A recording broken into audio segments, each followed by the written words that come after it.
Hello student, very good evening. I hope you are fine. Welcome to expert classes by Manju ma'am.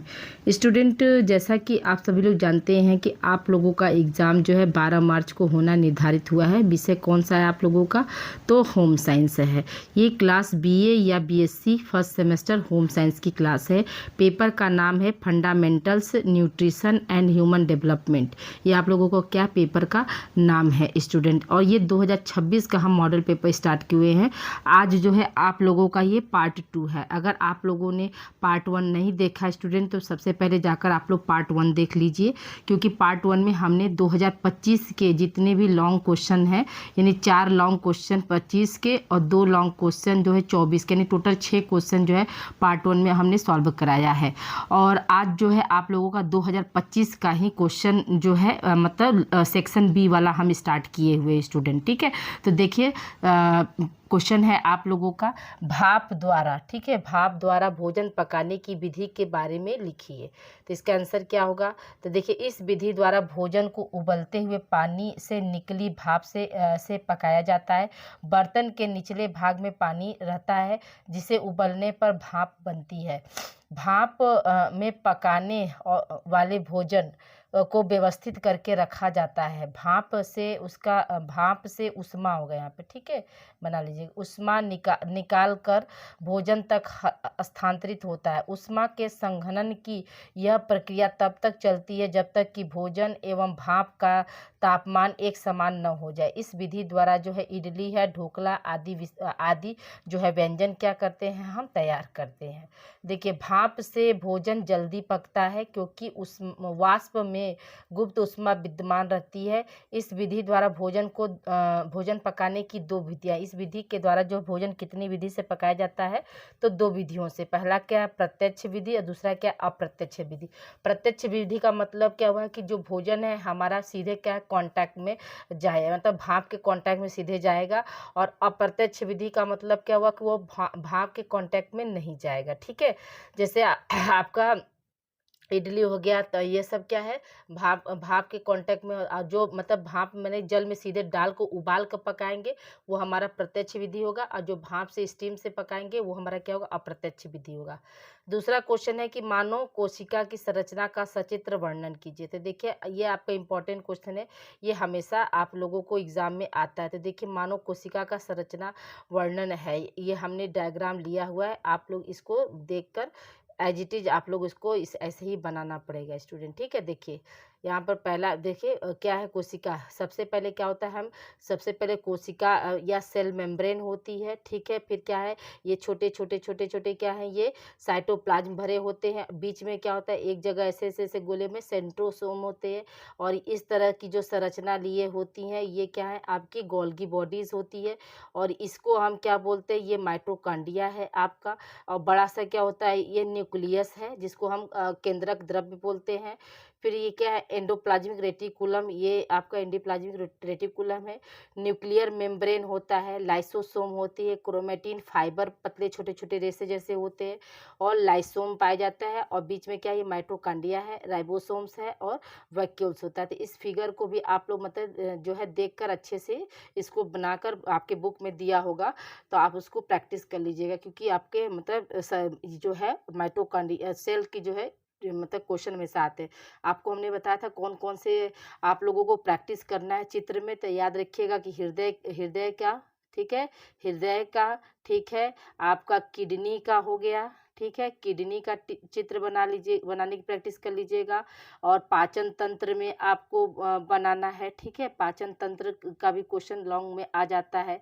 पाचन तंत्र हो गया, उसके बाद क्या है, श्वसन तंत्र का भी मतलब देख लीजिएगा। तो 5-6 फिगर जो है अच्छे से बनाकर प्रैक्टिस कर लीजिएगा, क्योंकि एग्जाम में जो है फिगर वाले भी क्वेश्चन आपके आते हैं। ठीक है, अब आइए देखिए अगला प्रश्न हमारा क्या है, अंकुरीकरण की प्रक्रिया का वर्णन कीजिए। अंकुरीकरण प्रक्रिया का वर्णन कीजिए, यानी अंकुरीकरण होता क्या है। तो देखिए, अंकुरण बीजों में होता है। बीज सुरक्षित खाद्य सामग्री का भंडार है। इसमें जीवित पौधों का सूचना रूप सूक्ष्म रूप भ्रूण होता है। इसमें जीवित पौधों का जो है सूक्ष्म रूप या सूचना नहीं हुआ, सूक्ष्म रूप भ्रूण होता है। भ्रूण एक संभावित पौधा है जिसकी वृद्धि निषेचित बीज से होता है। जब बीज यहाँ पे होगा, बीज अनुकूलन वातावरण में रखा जाता है तो इसके विभिन्न ऊतक पानी को सोख कर फूल जाते हैं। इस अवस्था में ऑक्सीजन और कार्बन डाइऑक्साइड बीज बीज में आसानी से प्रवेश कर सकते हैं। बीज का बाहरी भाग फट जाता है और बीजांकुर बाहर निकल जाता है। इस प्रकार यह विधि बीज से बीजांकुर फूट कर निकलता है, वही क्या है हमारा अंकुरण कहलाता है। ठीक है, बीजांकुर क्या होता है, फूट कर निकलता है, उसी को हम क्या बोलते हैं, अंकुरण कहते हैं। अंकुरण के समय जल की मात्रा बढ़ने से बीजों में उपस्थित एंजाइम क्रियाशील हो जाते हैं। यह एंजाइम बीज की खाद्य सामग्रियों पर क्रियाशील होकर उन्हें उपयोगी विलय पदार्थों में क्या करते हैं, परिवर्तित कर देते हैं। ठीक है, तो ये आपका अंकुरण, जैसे हम लोग चना उना क्या करते हैं, चना भिगोते हैं ना अंकुरण करने के लिए, चना है, मूंग है, ठीक है, और मेथी है, आपका क्या करते हैं, गेहूं है, तो ये सबको हम लोग भिगो कर खाते हैं अंकुरण करके। तो अंकुरण वाले जो अनाज होते हैं उसमें क्या होता है, एंजाइम और पौष्टिक तत्वों की जो संख्या क्या होती है, बढ़ जाती है।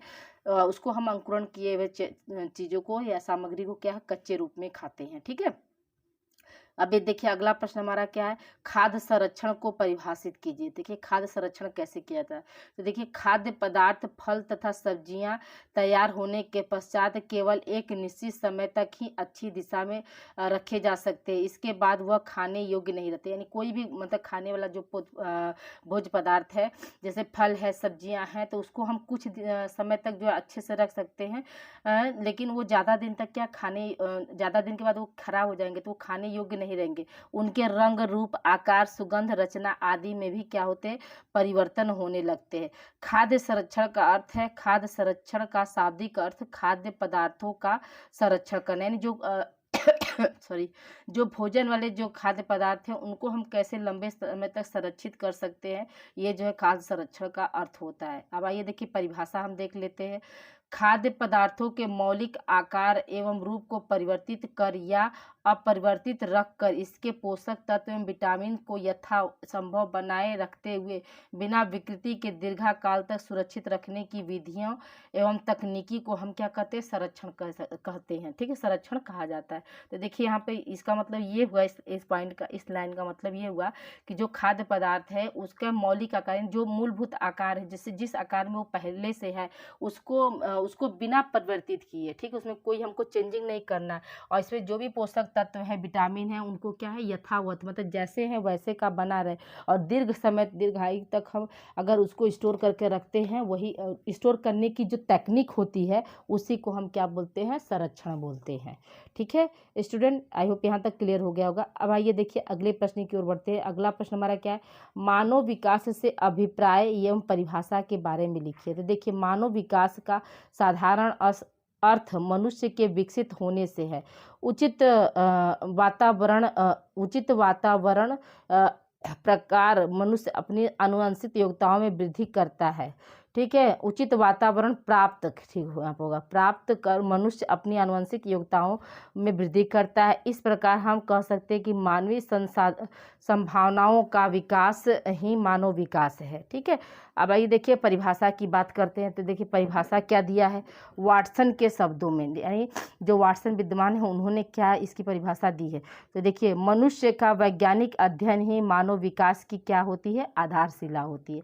यानी कहने का मतलब क्या होगा, साइंटिफिक मेथड, साइंटिफिक तरीके से अगर मानव के विकास का अध्ययन किया जाता है, मनुष्य का अध्ययन किया जाता है, तो वही क्या है, हमारा मानव विकास की जो है आधारशिला होती है। अब देखिए क्रो के अनुसार उन्होंने क्या परिभाषा दिया, बालक की भ्रूणावस्था, यहाँ पर भ्रूणा बन जाएगा, ठीक है, भ्रूणावस्था में से प्रारंभ होकर मृत्यु पर्यंत विकास का अध्ययन ही मानव विकास है। तो ये भी बात सही है। क्रो ने बताया कि जो बालक का जो जैसे क्वेश्चन आपसे प्रैक्टिकल वगैरह में पूछा जाता है ना कि मानव का विकास जो है कहाँ से शुरू होता है, तो याद रखिएगा कि मानव का विकास जो है क्या है, भ्रूणावस्था यानी गर्भावस्था से ही क्या होता है, शुरू हो जाता है। और शुरू होकर कहाँ तक चलता है, गर्भावस्था से शुरू होता है और होकर फिर मृत्यु मृत्यु पर, जब तक कि उस व्यक्ति की मृत्यु नहीं हो जाती है तब तक क्या है, मानव का विकास होता रहता है। तो इसीलिए ना क्रो एंड क्रो ने कहा है कि बालक की भ्रूणावस्था से प्रारंभ होकर मृत्यु पर्यंत विकास का अध्ययन ही क्या होता है, मानव विकास कहलाता है। तीसरा क्या है, डार्विन के अनुसार मानव एवं उसकी प्रवृत्ति के विषय में वैज्ञानिक ढंग से सूचनाओं प्राप्त करने का मुख्य स्रोत क्या होता है, बालक होता है। तो यहाँ पे क्या है, मानव एवं उसकी प्रवृत्ति, मतलब उसके विषय में, उसकी प्रवृत्ति उसका कैसा है, जिसमें हम वैज्ञानिक ढंग से उसकी सूचनाओं को प्राप्त करते हैं। तो जैसे जो बालक में जो क्वालिटी पाई जाएगी वही क्या होगा, मनुष्य बड़े होकर मनुष्य में भी पाई जाएगी। उसी को हम क्या कर रहे हैं, उसी को हम जो है मानव का विकास कर रहे हैं। अगला प्रश्न है आपका कि प्रसव के प्रकार का वर्णन कीजिए। ठीक है, प्रसव के प्रकार का क्या वर्णन होता है। तो शिशु जन्म कई प्रकार से होता है। शिशु जन्म की प्रक्रियाएं निम्नलिखित है। पहला क्या है, सामान्य या स्वाभाविक प्रसव। दूसरा क्या है, उल्टा प्रसव। तीसरा क्या, औजार व उपकरणों द्वारा प्रसव। चौथा क्या, गृह प्रसव। और छठवां क्या है, प्रसव, सी सेक्शन प्रसव होना चाहिए यहाँ पर। ठीक है, इसको बना लीजिएगा, सी प्रसव नहीं, सी, ठीक है, सी सेक्शन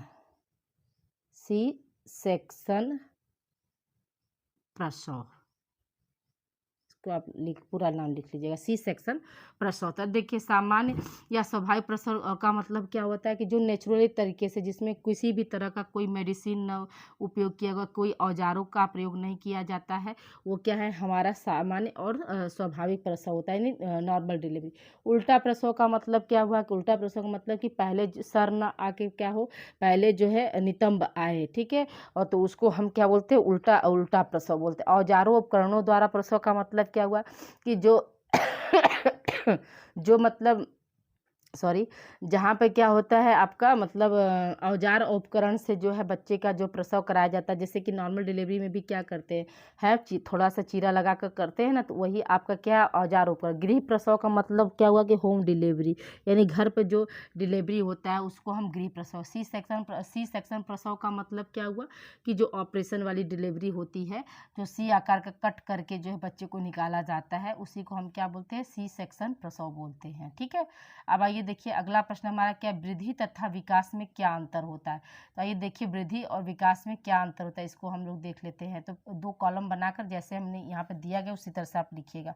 पहला क्या है, वृद्धि की शुरुआत विकास के बाद होती है। ठीक है, सबसे पहला पॉइंट क्या लिखे, याद करेंगे, वृद्धि का जो है शुरुआत क्या होता है, विकास के बाद होता है। दूसरा पॉइंट क्या है, प्राणी में विकास पहले होता है। ठीक है, वृद्धि जो होती है बाद में होती है, लेकिन विकास क्या होता है, पहले होता है।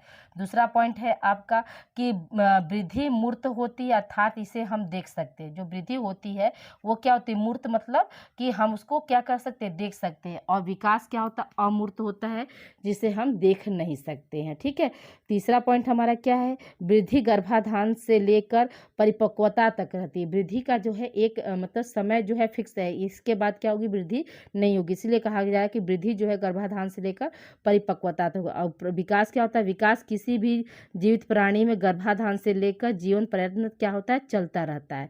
ठीक है, तो ये चीज़ हमेशा आप लोग ध्यान दीजिएगा कि वृद्धि और विकास में क्या अंतर होता है। अब आइए देखिए वृद्धि, चौथा पॉइंट हमारा क्या है कि वृद्धि मापनीय होती है, क्योंकि इसमें परिवर्तन परिणात्मक होते हैं। जैसे आकार है, वजन है, लंबाई है आदि को हम क्या कर सकते हैं, माप सकते हैं।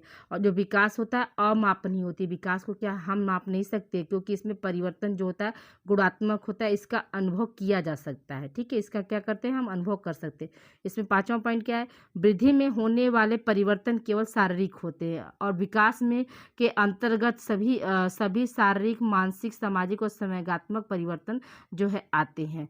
छठा हमारा क्या है, छठा अंतर देखिए, वृद्धि विकास का ही एक घटक है जो शरीर के विभिन्न अंगों में विभिन्न अवस्थाओं के दौरान एक निश्चित गति से होती है। एक निश्चित वृद्धि के बाद वृद्धि क्या होती है, रुक जाती है।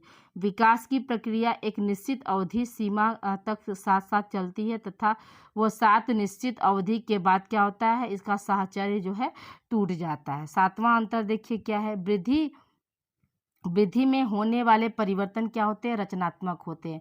और विकास में होने वाले परिवर्तन कैसे होंगे? विकास में होने वाले परिवर्तन रचनात्मक और विनाशात्मक दोनों प्रकार के हो सकते हैं।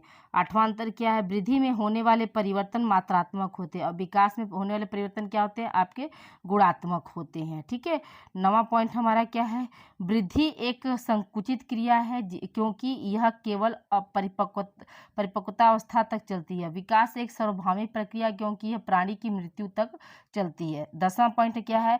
कोशिकीय वृद्धि अभिवृद्धि कहलाती है। और इसमें अंतर क्या है? विकास प्रगतिशील परिवर्तनों की श्रृंखला है जो निश्चित क्रम में जो है आगे बढ़ती रहती है। 11वां पॉइंट क्या है? वृद्धि का क्रम व्यक्ति को वृद्धावस्था की ओर ले जाती है। विकास का क्रम व्यक्ति को परिपक्वता प्रदान करती है। 12वां अंतर क्या? गर्भकालीन अवस्था से लेकर किशोरावस्था तक वृद्धि की गति तीव्र होती है, उसके बाद धीमी हो जाती है और 18 से 20 वर्ष की आयु के प्राप्त करते करते क्या वृद्धि जो रुक जाती है। इसमें क्या अंतर है? विकास में गर्भकालीन अवस्था में विकास सबसे तीव्र गति से होता है, उसके बाद उसकी गति धीमी हो जाती है। परिपक्वता के बाद विकास की गति क्या होती है? और भी मंद हो जाती है। 13वां पॉइंट क्या है? वृद्धि में संरचना परिवर्तनों का बोध होता है। विकास में अंगों के प्रकारों के परिवर्तनों का बोध होता है। वृद्धि में क्या है? वृद्धि एक साधारण प्रक्रिया है, विकास क्या होती है? एक जटिल प्रक्रिया है। तो देखिए ये 14 पॉइंट जो है वृद्धि और विकास में क्या है? अंतर है स्टूडेंट। ठीक है। तो ये 14 सॉरी, ये 14 पॉइंट में से आप मान लीजिए 7-8 पॉइंट भी आप याद करके अच्छे से इसको लिख लेंगे तो आपको मतलब 5 नंबर के क्वेश्चन में आप लोगों को 4 नंबर एकदम डेफिनेटली डन है। ठीक है। अब आइए देखिए कार्बोहाइड्रेट का वर्गीकरण क्या है। क्वेश्चन आपका आया था कि कार्बोहाइड्रेट का वर्गीकरण बताइए। तो देखिए कार्बोहाइड्रेट का वर्गीकरण क्या है? जैसे आपको बनाया गया, जैसे चार्ट बना है उसी तरह से आप लोगों को बनाना है। तो देखिए सबसे पहले कार्बोहाइड्रेट को जो है हम क्या करते हैं? 3 भागों में बांट देते हैं। ठीक है। पहला क्या है? मोनोसैकेराइड्स, दूसरा क्या है? डाइसैकेराइड्स, तीसरा क्या है? पॉलीसैकेराइड। मोनोसैकेराइड मतलब एक कार्बन वाला अणु को जो है मोनोसैकेराइड बोलते हैं। डाइसैकेराइड का मतलब दो कार्बन वाले अणु, और पॉलीसैकेराइड का मतलब कि एक से अधिक। ठीक है। अब देखिए यहाँ पे क्या है? अब देखिए मोनोसैकेराइड्स को भी हम क्या है मतलब फर्दर जो है 3 भागों में बांटते हैं। ठीक है। पहला क्या है? आपका ग्लूकोज है, दूसरा फ्रक्टोज है, तीसरा क्या है? गलेक्टोज है। डाइसैकेराइड को भी 3 भागों में बांटा गया है, सुक्रोज है, माल्टोज है और लैक्टोज है। और पॉलीसैकेराइड्स को जो है हम 5 भागों में बांटते हैं, जो स्टार्च है, डेक्स्ट्रीन है, ग्लाइकोजेन है, सेलुलोज है और पैक्टिन है। आपको कभी कंपटीशन का एग्जाम देने जाएंगे स्टूडेंट तो उसमें पूछता है कि स्टार्च जो है किस तरह की शर्करा है या किस तरह का कार्बोहाइड्रेट है। तो आप याद रखिएगा कि जो स्टार्च होता है वह क्या है? पॉलीसैकेराइड है या सॉरी, पॉलीसैकेराइड है या फिर जो है क्या बोलेंगे एक से अधिक कार्बन वाली जो है श्रृंखला स्टार्च है। फिर डेक्स्ट्रीन भी क्या है? ग्लाइकोजन भी वही है पॉलीसैकेराइड। सेलुलोज का जो है पाचन हम मानव में नहीं होता। सेलुलोज का पाचन क्या है? आपका एनिमल्स में होता है स्टूडेंट। ठीक है। तो आज की क्लास आप लोगों को कैसी लगी स्टूडेंट जरूर आप लोग बताइएगा। देखिए इसको एज इट इज आप याद करिएगा, बहुत सिंपल तरीका है। कार्बोहाइड्रेट का मतलब वर्गीकरण क्या हो जाएगा? पहले मोनोसैकेराइड, दूसरा चरण में डाइसैकेराइड, तीसरा चरण में क्या करेंगे? पॉलीसैकेराइड। फिर सबको आप डिवाइड करके बता देंगे कि पहले में आपका क्या है? ग्लूकोज है। ठीक है। यहाँ पर कट गया ग, बना लीजिएगा ग्लूकोज, फ्रक्टोज और क्या है आपका? गलेक्टोज। और इसमें डाइसैकेराइड में क्या होता है? सुक्रोज है, माल्टोज है, लैक्टोज है। पॉलीसैकेराइड आपका 5 है ही, आपको स्टार्च है, डेक्स्ट्रीन है, ग्लाइकोजन है, सेलुलोज है, पैक्टिन है। आई होप ये पॉइंट सारे आपको समझ में आ गए होंगे। तो ये चार्ट आप लोग इसी तरह से बनाकर लिखिएगा। ठीक है स्टूडेंट। अब आज की क्लास के लिए इतना। देखिए 2025 का जो है जो भी 60 क्वेश्चन थे अब उसको हमने सभी क्वेश्चन को जो है यहाँ पर आप लोगों को हम शामिल कर दिए। और इससे पहले जो है क्लास जो आप लोगों को हमने यूट्यूब पर दिया है तो उसको भी आप लोग जाकर देख लीजिएगा। आपको प्रीवियस ईयर के क्वेश्चन से बहुत ज़्यादा हेल्प मिल जाएगी, क्योंकि क्वेश्चन क्या है हमेशा जो है सॉरी रिपीटेड फॉर्म में आते रहते हैं। ठीक है। तो कल की क्लास जो रहेगी आप लोगों की अति लघु वाली रहेगी। ठीक है। आज जो है आप लोगों का जो है सेक्शन बी हमने कंप्लीट कर दिया और कल के क्लास में जो था सेक्शन ए था, आज सेक्शन बी। अब कल आपको फिर कल यानी 11 मार्च को सेक्शन ए वाला पोर्शन आप लोगों को हम दे देंगे। ठीक है। तो मिलते हैं हम अगली क्लास में। Thank you for watching student. अपना ध्यान रखिए और इन्जॉय के साथ आप लोग पढ़िए।